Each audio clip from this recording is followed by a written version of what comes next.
दोस्तों ध्यान से देखते रहिए, मैं ये पूरी लेयर फाड़ने वाली हूँ और इसके बाद में जो बेस निकलेगा वही हमारी ऑरेलिया आर्ट का होगा। तो मैं ममता बंसल नाइस क्राफ्ट में आपका स्वागत करती हूँ। आज हम एक बहुत ही नया डिजाइन ऑरेलिया आर्ट का बनाने वाले हैं। ये ऑरेलिया आर्ट का डिजाइन बहुत यूनिक है और सबसे खास बात क्या है, ये ऑरेलिया आर्ट आज आपको ट्रांसपेरेंट दिखने वाला है, यानी कि आप दोनों साइड से इस ऑरेलिया आर्ट को देख सकते हैं। क्योंकि आज हमने जो बेस लिया है ना, वही खास है। बेस कौन सा है ये तो आप वीडियो में देखेंगे। हम चाहते हैं कि हमारी ऑरेलिया आर्ट हर बेस पर अपनी कहानी कहे। तो आइए शुरू करते हैं।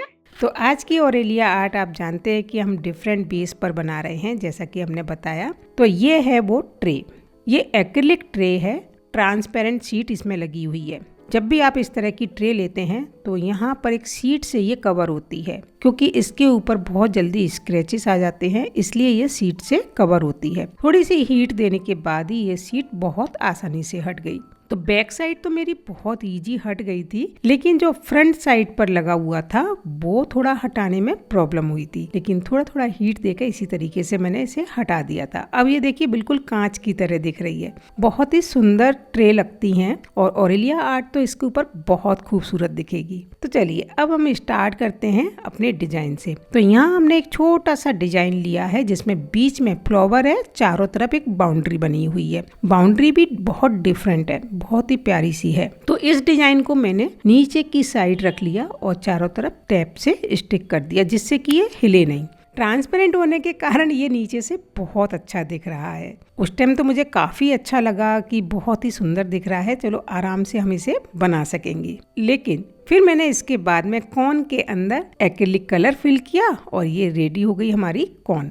तो चलिए आउटलाइनिंग कर लेते हैं। अब दोस्तों जैसे ही मैंने आउटलाइनिंग शुरू करी तो जो नीचे से दिख रहा था वो 3D दिखने लगा। तो जहाँ मैं आउटलाइनिंग कर रही थी तो मुझे ऐसा लग रहा था कि लाइनिंग आगे जा रही है और मैं पीछे कर रही हूँ। तो थोड़ा सा उस टाइम पे ये लगा कि बनाने में थोड़ी डिफिकल्टी हुई। फिर लगा इसको ट्रेस भी कर सकती थी, लेकिन नहीं, इसको बनाने में मुझे इसी तरीके से मजा आया, क्योंकि जो नीचे से दिख रहा था और मैं 3D उसको एकदम बना रही थी तो बहुत अच्छा लग रहा था। कोई ज्यादा मेहनत नहीं लगी, शुरू में लगा थोड़ा सा, फिर जैसे ही हमने समझ लिया कि किस तरीके से हमें कौन चलानी है, हम चलाते गए। बस थोड़ा ऊपर से सीधा देखते गए तो फिर वो सही से दिखने भी लगा और कौन भी चलने लगी। कौन भी बहुत पेशेंस से चलानी है, बिल्कुल आराम से, जैसे कि हम मेहंदी की कौन चलाते हैं। तो यहाँ पे आज मैंने कौन को थोड़ा बड़ा बनाया था, अच्छे से कलर फिल कर लिया था। मैं चाह रही थी एक ही कौन में पूरा काम हो जाए। जैसे जैसे कौन खत्म होती जाती है मैं कौन को फोल्ड करती जाती हूँ और उसका जो कलर है, एक्रिलिक कलर है, उसको नीचे की साइड पुश करती जाती हूँ। तो यहाँ फ्लावर्स कंप्लीट हो गया। फ्लावर कंप्लीट करने के बाद बाउंड्री कंप्लीट की। अच्छा, इस बाउंड्री को बनाने में बहुत अच्छा लगा, क्योंकि एकदम डिफरेंट बाउंड्री है। एक सर्कल नहीं है बल्कि कर्व वाला एक सर्कल है, जो कि बहुत अच्छा लग रहा है। ट्रे के अंदर एक ऐसा डिजाइन चाहिए था जो कि अच्छा लगे, थोड़ा सा फ्लावर वाला भी हो तो रखने में भी सुंदर लगेगी, इसीलिए मैंने इस डिजाइन को चूज किया था। तो कॉर्न वर्क होने के बाद 2-2.5 घंटे ड्राई होने रखा और उसके बाद चलिए सबसे पहले हम अपने डिजाइन को हटा लेते हैं पीछे से। और ये देखिए डिजाइन हो गया और क्लियर दिख रहा है बिल्कुल। अब हम लेंगे रेजन। तो रेजन के लिए सबसे पहले बेट मशीन रखी और उसके बाद में ये सिलिकॉन कप रखा है। आज हम सीधे कलर फिल करने वाले हैं जो भी डिजाइन बनाया है उसके अंदर। थोड़ा थोड़ा रेजन मिलाते जाएंगे, कलर अलग अलग बनाने हैं तो उसी के अनुसार मैं रेजन मिलाती जाऊंगी और करती जाऊंगी, क्योंकि हम एक बार में सारा रेजन तो मिक्स करके इसके अंदर नहीं रख सकते, क्योंकि जितनी देर में हम काम करेंगे उतनी देर में रेजन खराब हो जाएगा। जितनी क्वांटिटी के साथ एक बार में काम करना है उतना ही रेजन हम मिलाते जाएंगे। तो सबसे पहले ये ब्राउन मेटलिक पिगमेंट मिला करके कलर बनाया है और अच्छे से मिक्स किया, कॉर्न के अंदर फिल किया और इस कलर को सबसे पहले हमने बाउंड्री में भरा है। बाउंड्री में ये कलर बहुत अच्छा लगेगा। मुझे लग रहा था कि बाउंड्री को हमें डार्क कलर की देना चाहिए, जिससे कि हम जो अंदर फ्लावर में कलर लेंगे सारे लाइट लेंगे तो वो अच्छे दिखेंगे। तो तो ये देखिए धीरे धीरे मैंने बाउंड्री के अंदर इसको फिल करती गई। गोल्डन कॉर्न की बाउंड्री और बीच में डार्क कलर बहुत सुंदर दिखता है। दोस्तों ऑरेलिया आर्ट तो अपने आप में ही बहुत ही खूबसूरत है। इतनी सुंदर लगती है जब ये गोल्डन कॉर्न के साथ डिफरेंट डिफरेंट कलर में बन के आती है तो बहुत प्यारी दिखती है। इस आर्ट को बनाने में थोड़ा टाइम, पेशेंस और मेहनत सबकी ज़रूरत होती है। तो जो आर्ट लवर हैं उनके अंदर तो ये सब चीज़ कूट कूट के भरी होती है, वो इस आर्ट को ज़रूर बना पाएंगे। तो जहाँ जहाँ स्टेम है वहाँ भी मैंने ये ब्राउन कलर को फिल कर दिया। अब इसके बाद में 2 कप के अंदर फिर से रेजन लिया, हार्डनर और रेजन दोनों को मिक्स करेंगे। तो 1 कप के अंदर हमने डार्क ग्रीन कलर मिलाया है, इसे मिक्स कर लिया। अच्छे से मिक्स करने के बाद दूसरे में हमने लाइट ग्रीन कलर लिया है और इसको भी अच्छे से मिक्स कर लिया। दोनों को कॉर्न के अंदर फिल कर दिया। लाइट और डार्क ग्रीन दोनों ही सुंदर हैं तो दोनों का हम शेड भी देते जाएंगे। अब इनको मैंने जो लीव्स हैं उनके अंदर भरा है। तो सबसे पहले डार्क कलर को फिल कर लेते हैं हाफ हाफ में। इसके अंदर शेडिंग पार्ट बहुत अच्छे लगते हैं। अगर आप 2 कलर में कोई शेड देते हो तो बहुत ही प्यारा निकल के आता है। आप सबके लिए ऑरेलिया आर्ट नया है, लेकिन जैसे जैसे ये डिफरेंट बेस पर आपके सामने आएगा तो आप इससे डेफिनेटली प्यार करने लगेंगे और बनाने का मन जरूर करेगा। तो सबसे पहले डार्क कलर से हाफ हाफ फिल कर दिया। इसके बाद लाइट कलर की कॉर्न उठाई और उससे हमने दूसरे पार्ट को फिल किया। तो इससे 2 पार्ट की शेडिंग आ गई है और बहुत ही प्यारी लग रही है। लीव्स के अंदर हम जनरली ग्रीन कलर ही लेते हैं, लेकिन आपको बता दूं ऐसा ज़रूरी नहीं है कि ग्रीन कलर की ही लीव्स होती हैं। लीव्स आपने देखा होगा बहुत सारे पेड़ होते हैं जिनके अंदर कलरफुल लीव्स भी होती हैं। तो ज़रूरी नहीं है आपको ग्रीन बनाना है, आप चाहो तो दूसरे कलर की भी बना सकते हो। ट्रांसपेरेंट शीट के ऊपर जो ऑरेलिया आर्ट है बहुत प्यारी दिख रही है, एकदम मीनाकारी लुक में, क्योंकि नीचे से ट्रांसपेरेंट है, ऊपर से ये वर्क बहुत प्यारा दिख रहा है। लाइट ग्रीन और डार्क ग्रीन दोनों फिल करने के बाद हल्का सा मैंने टूथपिक से इस तरह मिक्स कर दिया, जिससे कि दोनों पार्ट जब आपस में मिलेंगे तो शेडिंग में दिखेंगे। इसके बाद फिर से मैंने 2 कप के अंदर रेजन लिया और एक में लाइट पिंक मिक्स किया है और दूसरे में डार्क पिंक मिक्स किया है। अब इन दोनों कलर को हम फ्लावर में फिल कर लेते हैं।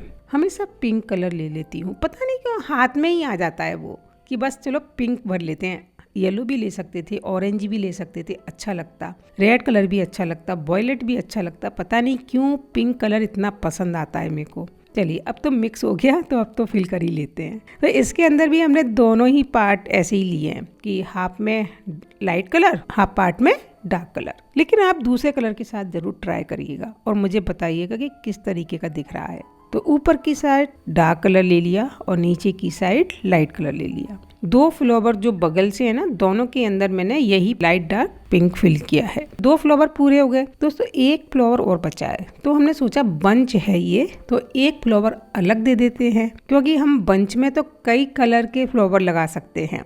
देखा है ना, जब बंच लेते हैं, बुके लेते हैं तो उसमें कितने तरह के फ्लावर लगे होते हैं। तो वही मैंने सोचा तो क्यों ना 1 फ्लावर को थोड़ा अलग दिया जाए। तो पिंक के साथ कौन सा कलर अच्छा लगेगा? मेरे को लगा कि ब्लू ज़्यादा अच्छा लगेगा, तो हमने ब्लू ले लिया। तो ब्लू का भी वही 2 पार्ट बनाए, एक लाइट ब्लू और दूसरा डार्क ब्लू, और सेम तरीके से फिल कर दिया। आप मुझे बताइएगा ज़रूर कि ये जो मैंने कलर शेडिंग 2 तरह से ली है वो अच्छी लगी या नहीं, या फिर तीनों में पिंक फिल करना चाहिए था। ये मुझे कमेंट करके ज़रूर बताना। चलिए सारे कलर फिल हो गए और इसके बाद में टूथपिक से हल्का सा आपस में मिक्स कर देते हैं, जिससे थोड़ा थोड़ा शेडिंग पार्ट आ जाएगा। पिंक फ्लावर के अंदर मैंने 2 तरह से शेड दिया है। एक में डार्क कलर ऊपर की साइड रखा है, जो पॉइंट वाली लीफ है उस साइड, और दूसरे में नीचे वाली साइड डार्क कलर रखा है और ऊपर की साइड लाइट कलर रखा है। सारे फिल करने के बाद में मैंने 24 घंटे ड्राई होने छोड़ा और उसके बाद दूसरे दिन